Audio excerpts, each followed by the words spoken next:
আমি মনে করি যে বাংলাদেশের বর্তমান যে অবস্থা, এই বর্তমান অবস্থায় ট্রাম্প প্রশাসন এইটা আবার রিভাইভ করবে কিনা এটা নিয়ে যথেষ্ট কারণ আছে। তো আমি আমি এই কারণগুলোর ব্যাখ্যায় আসবো সুশান্ত দা আপনার কাছে, তবে তার আগে আমাদের ভিউয়ার্সদের সেই চিঠিটা একটু দেখাই। ট্রাম্প অ্যাডমিনিস্ট্রেশনের, আমেরিকার বর্তমান যে শাসনভার যার কাঁধে, সেই ডোনাল্ড ট্রাম্প অ্যাডমিনিস্ট্রেশনের যে চিঠি, এই দেখুন, ইউএসএড বাংলাদেশ, মানে বাংলাদেশের জন্য যে সহায়তা দেওয়া হয় সেটা। প্রথম প্যারাগ্রাফটা যদি দেখেন তাহলে কিন্তু খুব ভালো করে বুঝতে পারবেন। লেখা রয়েছে ডিয়ার ইমপ্লিমেন্টিং পার্টনার, এবং সেখানে লেখা রয়েছে this letter serves as a directive to all USAID Bangladesh implementing partners to immediately stop, seize and or suspend any work performed under your respective USAID Bangladesh contract। মানে হচ্ছে বাংলাদেশের সঙ্গে এতদিন পর্যন্ত যে সমস্ত চুক্তি ছিল আর্থিক সহায়তা করার ক্ষেত্রে, সেই সমস্ত সব চুক্তিকে বা সেই সমস্ত সব কিছুকে ইমিডিয়েটলি, মানে দ্রুততার সঙ্গে বন্ধ করা হলো এবং সাসপেন্ড করা হলো। যে সমস্ত কাজ সেখানে হচ্ছিল সেগুলোকে সাসপেন্ড করা হলো।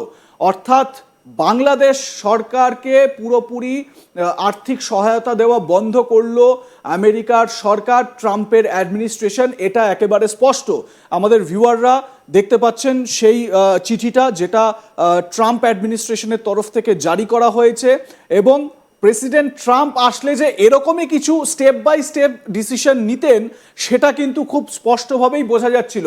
আমি এই বিষয়টা নিয়ে আমি আরও একবার সুশান্তদার কাছে আসবো। সুশান্তদা, দেখুন, যেটা নিয়ে আমাদের খুব আলোচনা হচ্ছিল যে 20 তারিখের পর থেকে একেবারে আমূল বদলে যেতে পারে বাংলাদেশের পুরো সিনারিও, তার একটা প্রথম স্টেপ, মানে একটা ঝলক আমরা দেখলাম বলা যেতে পারে। এর পরপর কি কি অপেক্ষা করছে? আমি একটু কিছু পরিসংখ্যান আপনাকে দিই, আপনি বুঝতে পারবেন যে আমাদের কি হতে পারে। সেপ্টেম্বর মাস পর্যন্ত, 2024 সেপ্টেম্বর মাস পর্যন্ত যে ইউএসএইড এর পরিসংখ্যান ছিল, তারা বলছিল যে 954 মিলিয়ন ইউএস ডলার তারা বাংলাদেশকে দিবে 2021 সাল থেকে 2026 সাল পর্যন্ত। মানে এই 5 বছরের জন্য প্রায় 954 মিলিয়ন, 954 মিলিয়ন ইউএস ডলার তারা বাংলাদেশকে দিবে। তো এর মধ্যে কিন্তু তারা 425 মিলিয়ন অলরেডি তারা ডিসবার্স করছিল, এবং তারা বলছে আরো 202 মিলিয়ন ডলার তারা এক্সট্রা দিবে, এটা গত সেপ্টেম্বর তারা ঘোষণা করছিল। এখন আপনি দেখেন বাংলাদেশের বেশ বড় কয়েকটা বিষয় ইউএসএইড এর উপর নির্ভরশীল। এখন এই যে প্রায় 954 মধ্যে মাত্র 425 মিলিয়ন তারা ডিসবার্স করছিল, এবং আরো 202, তার মানে প্রায় 1200 মিলিয়ন ডলার বাংলাদেশে দেওয়ার কথা ছিল 5 বছরে। তার মানে এখনো দেখেন 1200 থেকে যদি আমরা 400 বাদ দিই, প্রায় 800 মিলিয়ন ডলার এখনো কিন্তু বাংলাদেশে আসবে না। তো এই যে 800 মিলিয়ন ডলার বাংলাদেশে আসবে না, যেটা ইউএসএ থেকে আসার কথা ছিল, এর ফলে কি কি হইতে পারে আপনি ইমাজিন করতে পারেন বাংলাদেশ কি কি প্রবলেমে পড়তে পারে। এবং আপনি প্রথমেই একটা জিনিস দেখেন যে বাংলাদেশে কিন্তু 10 লক্ষ রোহিঙ্গা আছে বাংলাদেশে, ঠিক আছে? এই রোহিঙ্গাদের ফান্ডিংটা কিন্তু ইউএসএ থেকে আসে, এবং বলা হচ্ছে যদিও ইউএস গভর্নমেন্টের যে অর্ডার, এখানে ক্লিয়ারলি বলা আছে সব ধরনের কার্যক্রম স্থগিত, কিন্তু বাংলাদেশে বর্তমান যে অবৈধ প্রশাসন আছে তারা একটা গল্প বলছে যে রোহিঙ্গাদের ফান্ডিংটা অ্যাক্টিভেট থাকবে। তো এইটা আমরা কিন্তু কোথাও দেখছি না, বা কোনো কাগজপত্র নাই যে রোহিঙ্গাদের জন্য যে 10 লক্ষ রোহিঙ্গাদের জন্য যে ইউএসএইড এর যে বিষয়টা, এটা অ্যাক্টিভ থাকবে। হ্যাঁ, তো এখন দেখেন বাংলাদেশের বেশ কয়েকটা সেক্টরে ইউএসএইড কাজ করে। আমি আপনাকে একটা হিসাব দিলাম। আমি সুশান্তদা একটু এই জায়গাটায় স্পেসিফিক ভাবে এই জায়গাটায় আসবো। ট্রাম্পের এই ঘোষণার পরপরই, মানে কয়েক ঘন্টার পরপরই ইউনুস গভর্নমেন্টের বিভিন্ন আধিকারিকরা, বিভিন্ন নেতা নেত্রীরা, উপদেষ্টারা, তারা কিন্তু এটা প্রচার করতে শুরু করে দিয়েছেন যে ট্রাম্প অ্যাডমিনিস্ট্রেশন, আমেরিকা তাদের এই যে বাংলাদেশকে এড বন্ধ করে দিয়েছে এটা ঠিক, কিন্তু রোহিঙ্গা সমস্যা মোকাবিলায় যে সমস্ত আর্থিক সহায়তা, সেই আর্থিক সহায়তা নাকি বন্ধ করেনি, যেটা কিছুক্ষণ আগে আপনি বললেন। মানে এটাকে ভীষণ রকমভাবে প্রচার করা হচ্ছে। মানে এটা কি মূর্খতা, নাকি এর পেছনে কোনো স্ট্র্যাটেজি রয়েছে? আমার কিন্তু বোধগম্য হচ্ছে না। আপনি যদি আমাদের ভিউয়ার্সদের একটু এটা বুঝিয়ে বলেন।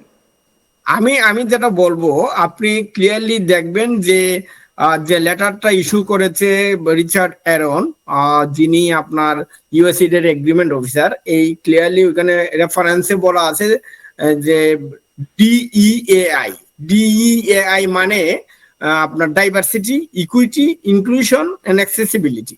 তো ডিইএআইএ ডাইভার্সিটি, ইকুইটি, ইনক্লুশন এন্ড অ্যাক্সেসিবিলিটির সব ধরনের প্রজেক্ট বন্ধ। এবং তারা যেটা বলছে যে আপনার রোহিঙ্গাদের জন্য ফান্ডিংটা অব্যাহত থাকবে।